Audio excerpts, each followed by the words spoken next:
जय श्री राम दोस्तों, स्वागत है आपका रामचरितमानस कथा में। पिछले भाग में हमने देखा कि राजा जनक के निमंत्रण पे विश्वामित्र जी सभी मुनियों को और राम लक्ष्मण जी को साथ में लेकर के जनकपुर पहुंचे।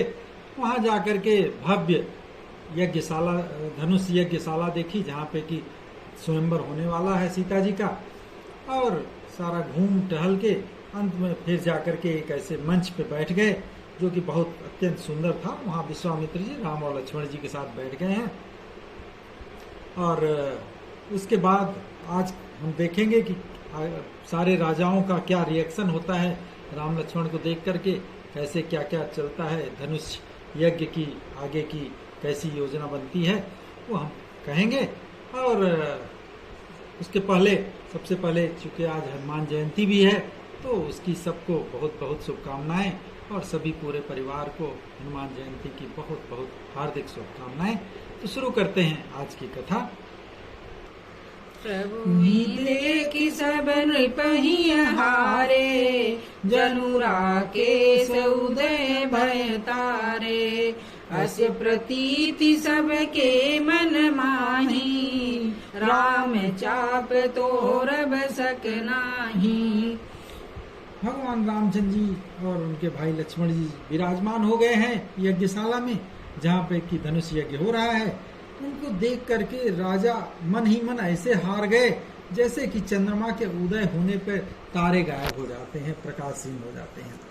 उनके तेज को देख करके सबके मन में विश्वास हो गया कि रामचंद्र जी तो धनुष को तोड़ेंगे ही, इसमें कहीं से कोई संदेह नजर नहीं आ रहा है। बिनु भंजहु भव धनुष विशाला, मेली सिय राम उरमाला। अस विचारी गमनहु घर भाई, जसु प्रताप बलु तेज गवाई। रामचंद्र जी के रूप को देख करके सबके मन में यह हो गया कि भैया ये शिवा शंकर भगवान के जो बड़ा भयंकर धनुष है, जो कि टूट नहीं सकता, उसे बिना तोड़े ही सीता जी रामचंद्र जी के गले में जयमाला माल डाल देंगी। क्योंकि उनको सुंदरता देख करके वो धनुष तोड़े या न तोड़े, सीता जी उन्हीं का ही वर्ण करेंगी। और इस तरह से दोनों तरह से हार होगी। अगर रामचंद्र जी धनुष तोड़ दिए तब भी उन्हीं को वर करेंगी, नहीं तोड़ पाए तब भी वर करेंगी। दोनों तरह से ही राजाओं को लगा कि अब हमारी ही हार होगी। और यही सोच करके तो बोलने लगे, भैया चलो अब यश प्रताप बल तेज गंवा करके सब छोड़ छाड़ के चलो अपने घर चलते हैं। बिहसे अपर भूप सुनि बानी, जे अविवेक अंध अभिमानी। तोरहु धनुष ब्याहु अवगाहा, बिनु तोरे को कुंवरी ब्याहा। उसमें कुछ ऐसे भी राजा बैठे हुए थे जो कि अज्ञानी थे, अविवेक में अंधे हो रहे थे, अभिमान से भरे हुए थे। इनकी बात सुनकर के हंसने लगे। जब बाकी राजाओं ने कहा चलो भाग चलते हैं घर, हमारे बस यहाँ कुछ है नहीं हमारा, तो वो लोग हंसने लगे। बोले धनुष तोड़ लें तब विवाह कर लें, यही बहुत बड़ी बात है, इनको हम करने देंगे? ऐसे इतने आसानी से तो हम सीता जी को हाथ से नहीं जाने देंगे। और बिना तोड़े तो राजकुमारी का ब्याह करना बड़ी बहुत दूर की कौड़ी है। एक बार कालहु कि न हो, सियहित समर जितब हम हो। यह सुनी अवर महिप मुस्काने, धर्मशील हरि भगत सयाने। और बोले कि अरे चाहे काल ही क्यों न हो, एक बार तो सीता जी के लिए हम उनसे लड़ लेंगे, जीत लेंगे। यह घमंड जैसी भरी बातों को सुन करके जो धर्मात्मा हरिभक्त और सयाने थे राजा, वो मुस्कुराने लगे। सिय ब्याह राम गर्भ दूर कर निपन के, जीति को संग्राम दशरथ के रन बांकुरे।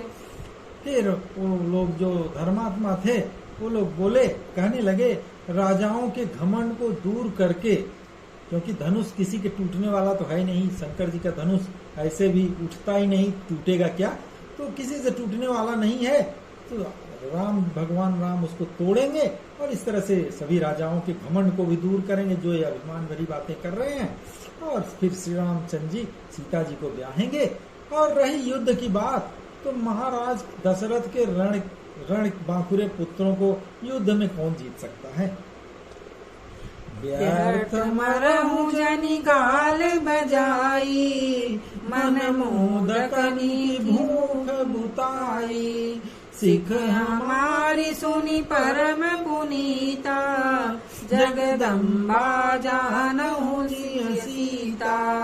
और वे धर्मात्मा जो राजा थे कहने लगे, ऐसे ही गाल बजा के बिना मतलब के बकबक मत करो। और मन में लड्डू, कहीं मन के लड्डुओं से भूख थोड़े बुझती है, मन में कितने भी लड्डू फोड़ लो उससे कुछ होने वाला नहीं है। सीता जी का ब्याह तो भगवान राम से ही होगा, क्योंकि सीता जी तो अपने मन में समझो तो साक्षात जगत जननी जगदम्बा भी हैं। और उन्हें पत्नी रूप में पाने की आशा और लालसा छोड़ दो, तुम लोग ये गाल बजाना बंद कर दो। जगत पिता रघुपति विचारी, भरी लोचन छबिले निहारी। सुंदर सुखद सकल गुण राशि, ये दो बंधु शंभुर बासी। और आगे फिर उन्होंने कहा, देखो भाई, ये श्री रघुनाथ जी को ऐसा वैसा आम राजा मत समझो या आम आदमी मत समझो। ये तो मन में देखो तो पता चलेगा ये जगत के पिता परमेश्वर हैं। और ऐसा समझ के अपना जी भर के आंख खोल करके अपने उनकी छवि देख लो। ऐसा अवसर बार बार नहीं मिलता। ये सुंदर सुख देने वाले समस्त गुणों की रास ये दोनों और कोई नहीं है, बल्कि शंकर भगवान के हृदय में बसने वाले विष्णु के ही रूप हैं। और आपके बकबक करने से कुछ नहीं होता। ये तुम्हारे नेत्रों के सामने आ गए हैं, ये तो शंकर जी के हृदय में सदा बसते रहते हैं। तो मन भर के नेत्र भर करके उनकी छवि देख लो। सुधा समुद्र समीप बिहाई, मृग जलु निरखि मरहु कत धाई। करहु जाई जा कहूँ जोई भावा, हम तो आज जन्म फल पावा। ये चूंकि इतने नजदीक हमारे आए हुए हैं भगवान राम स्वयं, तो इनको इतना जो नजदीक आए हुए अमृत के समुद्र को छोड़ करके तुम जगत जननी जानकी को पाने के जो दुरासा रूपी मिथ्या है उस मृग जल को देख करके दौड़ दौड़ करके क्यों मरते हो। जैसे मृगा है जो उसको लगता है कि यहाँ पानी है, यहाँ पानी है। रेगिस्तान में मृग मरीचिका भी उसको कहते हैं, उसको देख देख कर दौड़ दौड़ के मर जाता है। उसी तरह से तुम लोग सीता जी को पाने की ये जो दुरासा है, मिथ्या रूपी मृग जल है, उसको देख करके दौड़ दौड़ के मर जाओगे। ये सब छोड़ दो, फिर चलो जो आपको अच्छा लगे वो जाके करो, मरो। हम तो भैया आज भगवान राम के दर्शन करके अपने जन्म लेने का फल पा लिए हैं, जीवन के और जन्म के को सफल कर लिया है। जैसा मन में आए तुम लोग करो, बकवास करते रहो। अस कही भले भूप अनुरागे, रूप अनूप विलोकन ला। देखहि सुर नभ चढ़े विमाना, बरसहि सुमन करहि गल गाना। इतना सब कुछ कह करके जो अच्छे और हरिभक्त राजा थे वो प्रेम में मग्न होकर के श्री राम भगवान का अनुपम रूप देखने लगे। मनुष्यों की तो बात ही क्या, देवता लोग भी आकाश से विमान पे चढ़ करके दर्शन कर रहे हैं, सुंदर गान गाते हुए फूल बरसा रहे हैं। जान सुअवसर सिय तब पठई जनक बुलाय, चतुर सखी सुंदर सकल सादर चली लवाय। फिर उपयुक्त अवसर जान करके जनक जी ने सीता जी को बुलवा दिया। चलिए आज क्योंकि स्वयंवर में उनको आना है, वो जयमाल लेके खड़ी होंगी, इसके बाद स्वयंवर का कार्यक्रम शुरू होगा। तो उन्होंने जनक जी ने भेजा किसी को, जाके जानकी जी को, सीता जी को बुला लाओ। और उसके बाद सब चतुर और सुंदर सखियां बड़े आदर से उन लोगों के सीता जी को लेके आए। सिय शोभा नहीं जाई बखानी, जगदम्बिका रूप गुण खानी, उपमा सकल मोहि लघु लागी, प्राकृत नारी अंग अनुरागी। सीता जी आई वहां पे और रूप और गुणों की खान जगत जननी जानकी जी का शोभा का वर्णन नहीं हो सकता। उनके लिए मुझे तुलसीदास जी कह रहे हैं कि मुझे सारी उपमाएं तुच्छ लगती हैं। सूरदास जी और तुलसीदास जी में यही अंतर है। सूरदास जी ने राधा और कृष्ण के प्रेम का बहुत ही विशद वर्णन किया है, गूढ़ वर्णन किया है, लेकिन तुलसीदास जी ने बड़े संकोच के साथ वर्णन किया है। सीता जी की छवि का तो बहुत ही कम वर्णन किया है। वो कहते हैं कि उनके लिए सारी उपमाएं तुच्छ हैं, क्योंकि अगर हम किसी स्त्री से हम तुलना करेंगे तो उनके स्त्रियों के लिए तो हम ये कहते हैं कि उसकी आंख अच्छी है, नाक अच्छी है, ये अच्छी है, तो उनके लौकिक रूप का हम वर्णन करते हैं। तो हम जगत जननी माँ सीता के लिए हम ये सब शब्द यूज नहीं कर सकते, ये मेरे लिए अपमान की बात होगी। इसलिए उन्होंने इसको अप्राकृतिक और चिन्मय अंगों के लिए प्रयोग करने के लिए जो भी उपमा है उसको अगर हम उपयोग करेंगे तो सीताजी जी का ये मानना है कि ये माता सीता का अपमान करना होगा और अपने हंसी उड़ाने के बराबर होगा। इसलिए उन्होंने बोला कि मैं इसकी वर्णन, इसकी उपमा की तुलना मैं किसी से नहीं कर सकता। सिय बरनियते उपमा देई, कुकबि कहाई अजसु को लेई, जो पट तरियति समसिया, जग असी जुबति कहाँ कमनिया। वे तुलसीदास जी कहते हैं कि सीता जी के वर्णन में अगर हम उपमा देंगे, तुलना करेंगे किसी से, तो मैं कुकबि ही कहा जाऊंगा, बुरा कभी कहा जाऊंगा, इसलिए अपयश का भागी बनूंगा। ऐसा करना मेरा जो है इस पर सुकवि के पद से अच्युत होना, मतलब सुकवि कहलाना में कोई नहीं कहेगा कि ये अच्छा कवि है, और अपकीर्ति मोल लेना होगा। ऐसी नादानी और अनुचित कार्य मैं नहीं कर सकता। यदि मैं सीता जी की तुलना किसी स्त्री से करूंगा तो जगत में ऐसी सुंदर स्त्री ही कहाँ है जिसकी तुलना सीता जी से की जा सकती है। गिरा मुखर तन अरद भवानी, रति अति दुखित तनुपति जानी, विष बारुनि बंधु प्रिय जेही, कही रमा समखिमि बैदेही।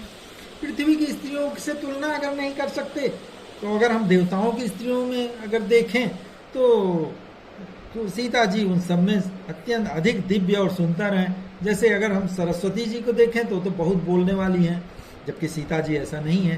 पार्वती जी अर्धांगिनी हैं, उनका आधा शरीर नारी का है और आधा जो है नटेश्वर के रूप में मनुष्य का है, तो उनसे भी तुलना नहीं कर सकते।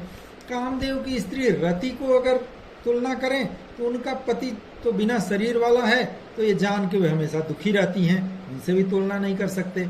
अगर हम लक्ष्मी जी से तुलना करना चाहें तो लक्ष्मी जी के भाई विष और मध्य जैसे जो समुद्र से उत्पन्न हुए हैं, वे दोनों उनके भाई हैं, तो उन लक्ष्मी के समान अगर जानकी जी को कहेंगे तो भी ठीक नहीं है। जो छवि सुधा पयोनिधि होई, परम रूप मय कच्छपु सोई, शोभा रजु मंदरु सिंगारू, मथे पानी पंकज निज मारू। अगर हम लक्ष्मी जी की तुलना कर भी दें, कैसे करें, क्योंकि वो खारे समुद्र से निकले हैं, जिसे मथने के लिए भगवान ने बड़े कर्कश पीठ वाले कछुए का रूप धारण किया था, रस्सी बनाई उस वासुकी नाग की, मथानी का कार्य किया कठोर मंदलाचल पर्वत से, और फिर उसे मथा सारे देवताओं और दैत्यों ने मिल करके। अब उन लक्ष्मी को हम अतिशय शोभा की खान और अनुपम सुंदरी कहते हैं, जिनको प्रकट करने में इतने असुंदर और स्वाभाविक ही कठोर उपकरण यूज किए हुए हैं। तो ऐसे उपकरणों से जो लक्ष्मी प्रकट हुई है उनको जानकी जी के समान कैसे कह सकते हैं। हाँ, यदि छवि रूपी अमृत का समुद्र हो और परम रूप में कच्छप होता, शोभा रूपी श्रृंगार का रस्सी होती, श्रृंगार रस का पर्वत होता, तो उस छवि के समुद्र को स्वयं कामदेव अपने कर कमलों से मथाए गए होते। तो एहि विधि उपजे लक्ष्य जब सुंदरता सुख मूल, तदपि सकोच समेत कभी कहीं सिय समतुल।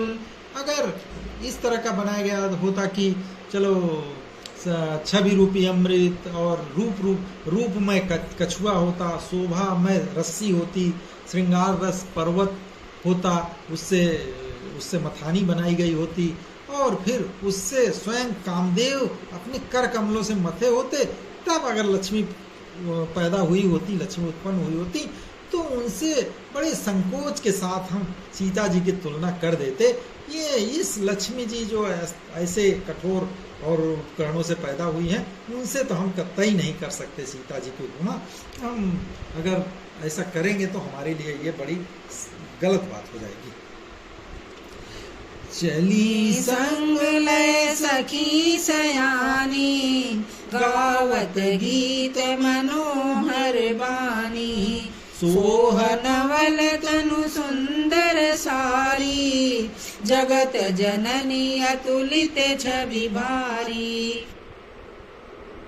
सीता जी की इस तरह से उन्होंने सुंदरता की तुलना किसी से न करते हुए उन्होंने उनको अतुलनीय बता दिया तुलसीदास जी ने, और कहा कि फिर ऐसे सीता जी को सयानी सखियां लेकर के मनोहर वाणी से गीत गाते हुए आई, लेकर के यहाँ पे धनुष मकसाला में।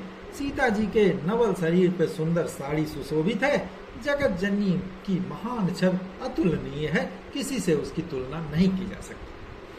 भूषण सकल सुदेश सुहाए, अंग अंग रचि सखिन बनाए, रंग भूमि जब सिय पगुधारी, देखि रूप मोहे नर नारी।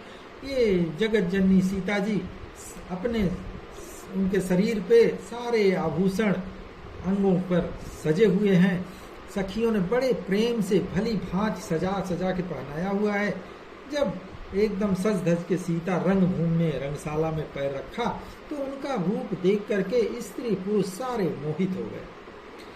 हरसि सुरन दुदुम्बी बजाई, बरसी प्रसून अप्सरा गाई, पानी सरोज सोह जय माला, अवचट चितय सकल सुवाला। देवताओं ने उनके रूप को देख करके खुश होकर के नगाड़े बजाए और फूल बरसा करके अप्सराएं गाना गाने लगी, गीत गाने लगी। सीता जी के कर कमलों में जयमाला सुशोभित हो रही है। सारे राजा चकित होकर अचानक उनकी ओर देखने लगे। उनकी सुंदरता देख करके सारे राजा भौचक्के रह गए। सिय चकित चित राम ही चाहा, भय मोह बस सब नर नाहा, मुनि समीप देखे दो भाई, लगे ललकी लोचन निधि पाई। सारे राजा लोग तो चकित होकर के सीता जी के देख रहे हैं, और सीता जी चकित चित से श्री राम को देखने लगी। वो तो पहले वाटिका में भी मिल चुकी थी, तो उन्हीं को खोज रही थी, कहाँ है भगवान राम। तो उनको सीता राम जी जैसे ही दिखे तो देखने लगे।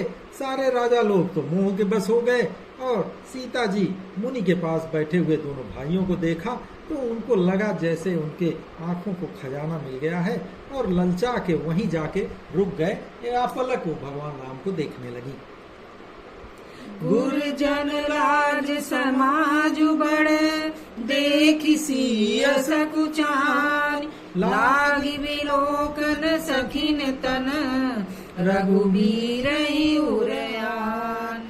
वो अपलक जब भगवान राम को सीता जी देखने लगी, फिर उनको लगा अरे यहाँ तो सारे मुनि और सारे समाज के लोग बैठे हैं, माता पिता जी भी बैठे हैं, तो बड़ी सकुचा गई। अरे ये क्या हो गया, मैं तो बिना उधर देख रही हूँ, तो सकुचा गई। और फिर उसके बाद भगवान राम को अपने मन में रख के, हृदय में रख करके सखियों की तरफ देखने लगी, घबरा करके कि अरे यार ये तो थोड़ा गड़बड़ हो गया।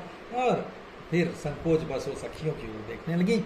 इसके बाद आगे क्या होता है, रामचंद्र जी कैसे धनुष तोड़ते हैं, क्या करते हैं, सारी कथा हम अगले भाग में करेंगे। आज के लिए बस इतना ही।